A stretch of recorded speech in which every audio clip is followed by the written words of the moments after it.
Ingat, tugas penyidik atau reserse ini bukan mencari kesalahan orang, tapi membuat terang perkara itu.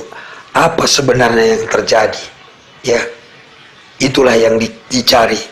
Nanti yang menentukan salah atau benarnya adalah hakim. Assalamualaikum rekan-rekan. Kembali bersama Bang Beni, kita bicara hukum lagi, dan selalu kita menjawab pertanyaan teman-teman kita. Kali ini saya akan menjawab pertanyaan teman kita tentang reserse. Apa itu reserse, Bang? Apa tugasnya sih? Dan apa bedanya dengan polisi-polisi yang lain? Jadi begini rekan-rekan, dari pengertian kata reserse itu adalah mencari. Tentunya kalau berkaitan dengan polisi berarti mencari yang berkaitan dengan tidak pidana, menemukan kembali gitu, atau membuat sesuatu menjadi terang, kira-kira gitulah. Tapi kaitan dengan tindak pidana rekan-rekan. Nah, di dalam institusi kepolisian ada satu fungsi adalah reserse. Apa tugas mereka ini? Tugas pokok reserse ini rekan-rekan adalah melaksanakan penyidikan, pengawasan dan koordinasi dengan PPNS. PPNS itu apa? Penyidik Pegawai Negeri Sipil. Karena ada juga penyidik di Pegawai Negeri Sipil rekan-rekan. Contohnya di imigrasi, lalu di Dinas Perhubungan, di Departemen Kehutanan. Nah, mereka punya penyidik juga, namanya penyidik Pegawai Negeri Sipil. Nah, reserse ini adalah salah satu tugasnya adalah mengawasi dan melakukan koordinasi dengan mereka dalam hal PPNS ini melaksanakan tugasnya. Itulah dia reserse. Nah, sekarang kita prakteknya tugas reserse ini seperti apa? Nah, tugas reserse ini adalah rekan-rekan melakukan penyidikan tindak pidana. Tindak pidana apa saja? Tindak pidana umum, narkoba, tindak pidana illegal lodging, korupsi dan lain-lain. Pokoknya semua tindak pidana ini, reserse ini melakukan tugasnya untuk membuat terang. Nah, lalu bagaimana urutannya, Bang? Bagaimana cara kerja mereka, ya kan? Semua cara kerja mereka itu diatur oleh aturan rekan-rekan. Jadi bukan suka-sukanya aja. Mereka harus berpatokan ke Kitab Undang-Undang Hukum Acara Pidana, lalu peraturan Kapolri, ya kan?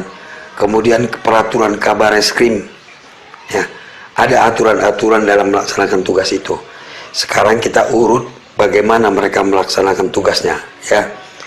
Nah, pertama, setiap tindak pidana yang dilaporkan ke polisi dibuatkan laporan, ya kan?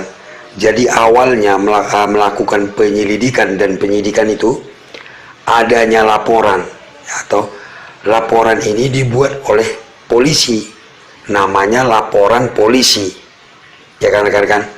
Nah, laporan polisi ini berasal dari mana? Bisa polisinya mendapatkan sendiri, menemukannya sendiri, lalu dibuat laporan. Bisa juga orang lain yang datang melapor, diterima oleh polisi dan dibuatkan laporan. Kemudian berdasarkan hasil penyelidikan intelijen dibuatkan laporan. Jadi laporan tadi bisa berasal dari mana-mana, tapi intinya dibuatkan laporan atas kejadian itu.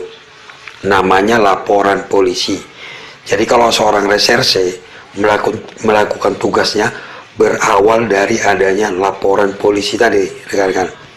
Nah, biasanya laporan polisi ini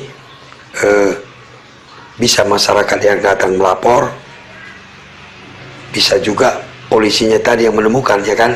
Nah, sekarang kita sudah paham tentang laporan polisi, dan sekarang kita anggap ada laporan polisi tentang penipuan, misalnya kita anggaplah penipuan.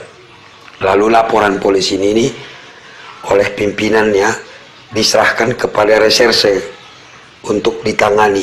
Yang pertama yang dilakukan adalah rekan-rekan menyiapkan administrasinya, dibuatkan surat perintah penyidikannya, ya, supaya dia mempunyai wewenang untuk melakukan penyidikan. Dibuat di dalam hal penyidikan ini, mereka nanti ada surat perintah penyelidikan. Kalau memang ada yang mau disita, dibuatkan surat perintah penyitaan. Kalau ada yang mau ditahan, ada orang tersangka mau ditahan, dibuatkan surat perintah penahanan. Inilah tugasnya dia. Nah, setelah dibuatkan administrasi tadi, ya, kita urut lagi. Dibuat pertama adalah surat perintah penyidikan dan surat perintah penyelidikan. Dilakukanlah penyelidikan oleh reserse tadi. Biasanya reserse ini dia berbentuk tim, rekan-rekan. Bisa 3-4 orang. Mereka berbagi tugas. Ada yang tugasnya di lapangan, ada yang di kantor. Yang di kantor tadi adalah tugasnya menyiapkan administrasinya dan memeriksa nanti saksi-saksi dan tersangka. Nah, yang di lapangan itu adalah menemukan barang bukti, menyelidiki di lapangan, atau menangkap tersangka. Ini tugasnya yang di lapangan. Nah, sekarang tugas yang di kantor tadi, dia misalnya mulai membuka laporan dan ada yang melapor di situ. Lalu yang melapor ini dipanggil rekan-rekan untuk diminta keterangan. Nah, dari keterangan si pelapor ini dikembangkan lagi. Siapa lagi keterangan saksi-saksi yang dibutuhkan untuk diambil keterangannya. Semua diperiksa. Namanya BAP, dibuatkan berita acara pemeriksaan. Baiknya adalah penyidik atau reserse ini memeriksa saksi sebanyak-banyaknya. Itu lebih baik. Makin banyak makin bagus. Supaya banyak bahannya. Ya kan rekan-rekan. Dalam proses penyidikan ini rekan-rekan, reserse ini sering melakukan gelar perkara ketika mereka menemukan kendala, atau ketika mereka ingin menetapkan menjadi tersangka, atau ketika ingin mencari informasi-informasi lain, sering dilakukan gelar perkara. Gelar perkara itu apa? Penyidik berkumpul dan juga mengundang pihak lain, misalnya dari Propam, dari bagian pengawasan yang dianggap berkepentingan dalam ini diundang. Kadang-kadang diundang juga pengacara pihak tersangka atau pihak pelapor. Bahkan kadang bisa juga mengajak jaksa. Intinya gelar perkara oleh rame-rame untuk membuat terang perkara ini, begitu rekan-rekan. Nah, kalau ada misalnya saksi yang dipanggil tidak mau datang, nah nanti baru dijemput oleh rekannya yang bagian lapangan tadi untuk diserahkan ke penyidik atau untuk reserse yang di kantor untuk diperiksa. Kalau ada yang mau ditangkap tersangka berdasarkan keterangan saksi-saksi dan alat bukti yang sudah dikumpulkan dan menuju ke arah satu orang atau beberapa orang tersangka, maka dibuatkan surat perintah penangkapan. Nah, yang melakukan penangkapan reserse yang tugasnya di lapangan tadi rekan-rekan, yang rambutnya panjang, yang ya kita pun kadang-kadang polisi sendiri kadang-kadang tidak kenal ya, karena mereka berambut panjang untuk lebih leluasa menyambar dan sebagainya. Nanti itu hasil tangkapannya tersangka itu dibawa ke kantor. Nah, reserse yang di kantor itulah yang melakukan administrasi, mengetik ya kan, memeriksa dan lain sebagainya. Nah, dikumpulkanlah semua oleh reserse tadi rekan-rekan. Keterangan saksi, alat-alat buktinya, barang buktinya, tersangkanya, ya kan, semuanya dikumpulkan. Setelah dikumpulkan semua, dilakukan gelar lagi, ya kan, dilakukan gelar perkara lagi untuk menentukan apakah ini sudah cukup bahan-bahan ini untuk dikirim ke jaksa untuk dituntut. Nah, nanti mereka melakukan gelar lagi rekan-rekan. Dan kalau hasil gelar ini sudah dinyatakan sudah cukup, maka itu akan dikirim ke jaksa untuk diperiksa oleh jaksa apakah ada yang kurang. Kalau sudah cukup oleh jaksa, maka dinyatakan lengkap oleh jaksa, maka penyidik atau reserse tadi menyerahkan semua barang bukti, menyerahkan berita acara, pemeriksaan tadi, surat-suratnya, dan tersangka diserahkanlah ke jaksa. Selesailah tugas reserse itu rekan-rekan. Selanjutnya jaksa akan membuat dakwaan untuk dibawa ke pengadilan. Jadi tugas reserse adalah sampai dengan berkas dan tersangka dan barang bukti dan dinyatakan sudah lengkap oleh jaksa penuntut umum, disitulah tugas reserse tadi selesai. Jadi rekan-rekan, intinya tugas reserse itu adalah membuat terang suatu perkara, membuat terang suatu dugaan terjadi tindak pidana. Jadi bukan mencari kesalahan, rekan-rekan.